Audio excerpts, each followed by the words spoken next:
Hey, what's up, guys? Quick review here of the Jetbeam PA10, 650 lumens. 650 lumens on 14,500, 134 meters on beam distance, 4,500 on the peak beam intensity of the CD, a 90-hour runtime with a regular AA. Made by Sysmax Industries, also known as Jetbeam. They also make Nightcore, in case you didn't know that. So for those of you that don't know this thing, for those of you that don't know, Jetbeam and Nightcore are the same company. So pretty sure a lot of you know that, but some of you may not. Nice little case it comes in. Nice little watertight case, which is not watertight. So here's the flashlight. Well, maybe not. Alright, cool. So open it up, get the instructions. By the way, I would recommend reading this because this flashlight pulls over 2 amps when you're using the 14,500, so that's pretty sick. 2 amps. You're holding 2.2 amps in your hand. 2.1, 2.2, one of those. Anyways, 650 lumens, 140 on AA, 55 on the mid, 18 on low, and 1 on the super low. By the way, before I get started on this review, I want to answer a question that's been going all over the internet right now. Supposedly people are asking if this flashlight will run lower modes such as this high, mid, low, and lower low. If it will run that, if it will run all these modes on this battery. No, it will not. It's kind of a big disappointment when I got the flashlight, but it's not that big of a deal. So basically, this flashlight will not use lower modes on the 14,500. So pretty big disappointment when I got it, but the output this thing has kind of makes up for it. So pretty sick. I just fully charged this, by the way, so I'll be doing some beam shot videos of this later on. So ordered the flashlight from Going Gear. About 2 weeks ago. It was back ordered. I don't know if I mentioned that already. So yeah, pretty awesome light. So here's the flashlight. Alright, here's the flashlight. Nice little smooth reflector there, XML T6. By the way, it has a little mineral or sapphire coated lens with a AR coating as well, so it's pretty awesome. Let me get something so you guys can see it. Compared to the BC10, some of you might want to know what this looks like compared to the BC10. There's what it looks like. Let me line it up for you guys. So definitely a little bit longer. I would see this thing probably being about as long as the BA10, just because it is a AA, same company. So I would say this flashlight's probably the same size as the BA10. So here it is. This is one thing I wanted to show you guys as well. Oops, let me get this out of here. Alright. The body, the actual body thickness on the PA10 and PC10 series flashlights are pretty thick. So here's the BC10 on right, PA10 on left. So as you can see, pretty thick body. This thing's definitely well built, really heavy flashlight. It's a lot heavier than this without the battery. Lead the battery out of both of these things. This thing is really heavy. Pretty awesome. So nice square cut threads. I'll show you guys that real quick, if it'll ever focus. Alright, there we go. Well, it's like the middle two are square cut, the other one's not. So there it is. Oh yeah, I'm putting the wrong tail on there. Okay, very nice. By the way, just so you guys know, serves no purpose, but you can put the PA10 tail on the BC10 body if you want to. No reason why you want to do that. That's kind of stupid, but you can do it if you want to. Alright. So anyways, so the operation of this flashlight is it's pretty simple. Very nice interface. Put the battery in there. Now keep in mind, you can't use these lower modes on the 14,500. I already mentioned that, but mention it again. Downfall, but that's okay. Alright, so the interface, you just tighten the head. You get the max output of 145 lumens.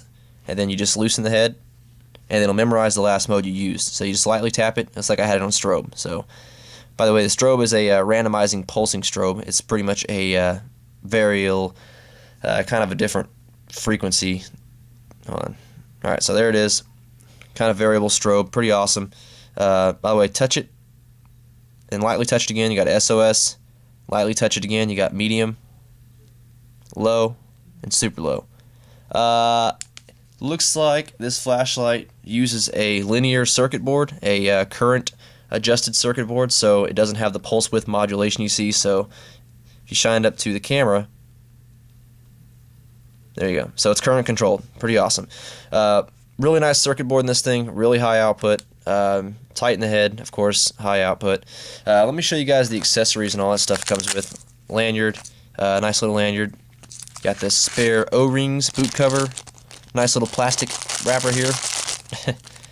And then put this in the holster so you guys can see it. Really small light, by the way. I mean, really small. You guys saw what it looked like compared to the BC10. I mean, this thing is tiny. Not quite as small as the BC10, but still small for 650 lumens. So you're looking at a flashlight with the same output as the BC25, but smaller. So there's what it looks like in the holster.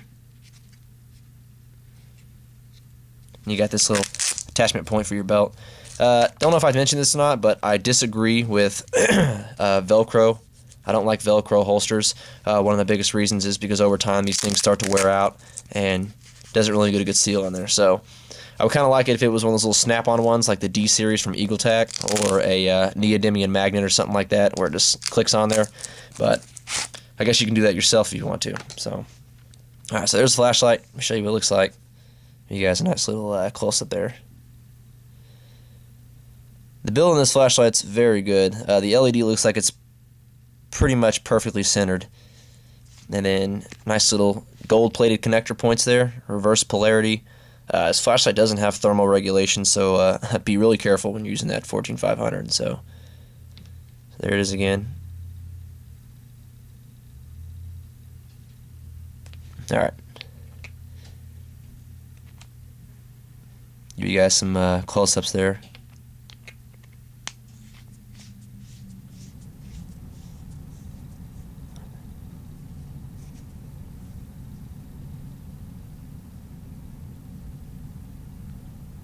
Caution, hot. And this thing does get hot. By the way, I have the Xeno EO3 with the XML, so I'll take that outside with you to show you guys the how this thing compares to the Xeno EO3, since a lot of you probably have that flashlight. This thing completely blows the Xeno EO3 away with the 14500. I mean, it's pretty sick. Let me show you guys this real quick. Put a 14500 in there.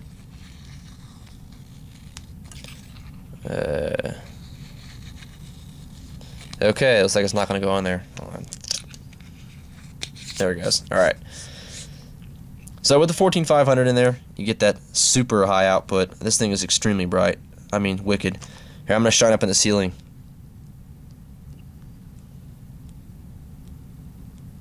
Pretty awesome. Alright, so as you can see with the head tightened, it is tightened. You get that max output. And then if you loosen the head, you still get the max output. So no matter what, you get that max output. This flashlight's pretty much just considered a show-off, kind of impress your friends kind of flashlight, because I guarantee they have nothing that's bright this size. I mean, this thing, this thing's pretty bright. It's really bright. So, all right. So here's the flashlight again. I'm going to show you guys just some beam shot here, or not beam shots, some nice little view here of the light, so you guys can see it. I might as well, while I'm at it, I might as well show you guys what the light looks like with the clip on there. Like I said, I don't like clips that much because they scratch your flashlight up, but that's what it looks like with the clip. Really nice light. So there it is again, Jetbeam.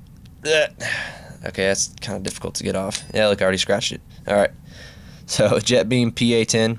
I got this flashlight for around $70, so great deal. I would recommend getting it, but I would probably, be honest, recommend getting the PC10 because you can use a higher output with a regular battery. So there's the flashlight again. So I'm going to take this thing outside and show you guys some beam shots, so just check that out when I have it up. So thanks for watching, guys. Appreciate it.